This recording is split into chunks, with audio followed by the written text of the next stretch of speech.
Supreme court వ్యవహారం తర్వాత కేటీఆర్ గారికి నాకు తెలిసి రాత్రంతా నిద్రపట్టి ఉండదు. ఎప్పుడు ప్రెస్ మీట్ పెడదామా, ఎప్పుడు రేవంత్ రెడ్డి గారి మీద తెలంగాణ ప్రజల ముందు రేవంత్ రెడ్డి గురించి మాట్లాడాలనా, రేవంత్ రెడ్డి గారిని ఎప్పుడు రాజీనామా చేయిద్దామా, రేవంత్ రెడ్డి ఏమంటారు దులుపుకొని పోతుండని చెప్పి, రేవంత్ రెడ్డి ఆత్మ గౌరవం ఆత్మాభిమానం లేదని చెప్పి రాత్రంతా బాగా ప్రిపేర్ అయి పొద్దున 11ంటికే ఉరికొచ్చి బీఆర్ఎస్ పార్టీ ఆఫీస్ లో ప్రెస్ మీట్ పెట్టిండు.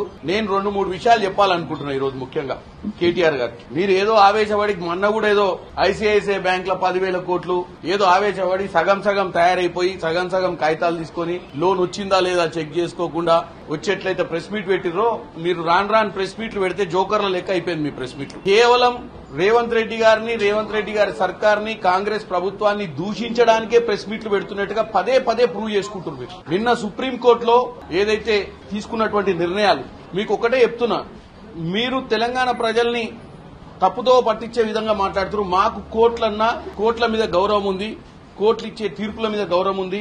ఏదైతే సెంట్రల్ ఎంపవర్డ్ కమిటీ వచ్చిందో వాళ్ళు ఇచ్చిన నివేదికల మీద కూడా గౌరవం ఉంది.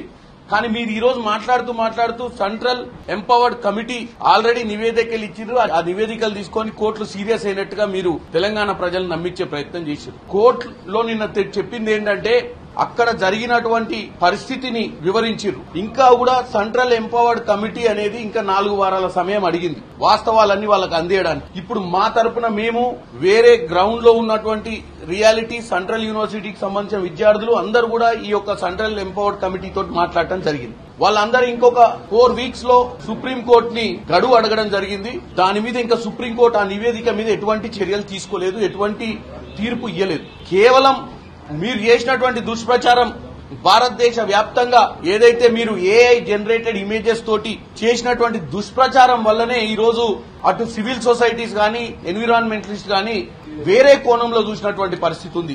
అయితే సుప్రీంకోర్టు డెఫినెట్ గా ఏదైతే ఆదేశాలు ఇచ్చిందో అవన్నీ కూడా మా యొక్క న్యాయ నిపుణులు దాని మీద పరీక్ష చేసి దాని గురించి ఏం చేయాలో నిర్ణయం తీసుకుంటారు. కానీ మీరు ఈ రోజు తెలంగాణ ప్రభుత్వాన్ని, తెలంగాణ ప్రభుత్వంలో ఉన్నటువంటి అధికారులను సుప్రీంకోర్టు మొట్టికాయలేసిందని, ఇక రేవంత్ రెడ్డి ఇమీడియట్ గా రాజీనామా చేయాలని, రేవంత్ రెడ్డికి ఆత్మాభిమానం లేదని, సిగ్గుశరం లేదని, దులుపుకొని పోతాడని ఏదో పిచ్చి మాటలు మాట్లాడి తెలంగాణ ప్రజలను, ఒక ముఖ్యమంత్రి పైన ఉన్నటువంటి విశ్వాసాన్ని తెలంగాణ ప్రజల నుంచి దూరం